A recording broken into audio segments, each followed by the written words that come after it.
Just as the man was about to dig into his breakfast, a steel cable suddenly pierced through his chest. His attacker gave him a cold, almost mocking salute before dragging his body away without hesitation. But things took an unexpected turn the very next day. That same assassin was shot down in the exact spot the man who had died. He came back. The rules had changed. This wasn't the first time either. He had already died 138 times before. Caught in a repeating time loop, every time his life ended, he found himself waking up to the same morning. No matter where he tried to hide or how he defended himself, he never survived past 12:47 p.m. Eventually, he stopped trying to escape and used his endless resets to spend quality time with his son. They went to the arcade, played games, and genuinely enjoyed themselves. To his surprise, they stayed together past his usual death time. It was 12:50 p.m. He had broken the cycle by 3 whole minutes.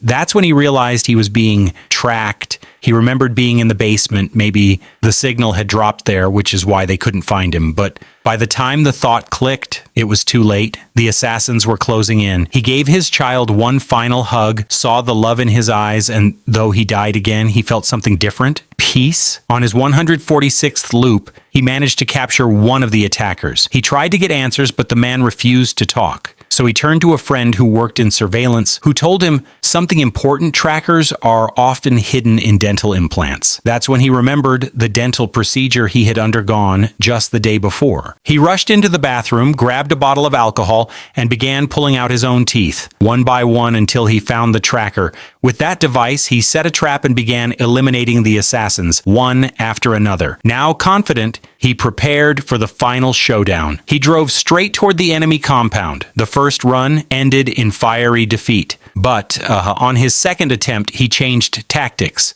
The car was a decoy, packed with explosives, and when it burst through the wall, it took out dozens of guards. Unfortunately, the head of security had survived. Time to reset again. On his third try, he took out a guard who looked exactly like him, donned the uniform, and used his ID badge to sneak inside. He made it to the elevator, but the card didn't work, and he was gunned down. Fourth attempt, he killed the soldier earlier, but when the elevator doors opened, a wall of weapons awaited him. He didn't hesitate, pulled the trigger on himself. Fifth time, same beginning, then he noticed the elevator camera. That explained the ambush. Sixth try, he disguised himself as a soldier and made it all the way to the main hall. But there, waiting for him, was Guan Yin, a deadly woman with a samurai sword.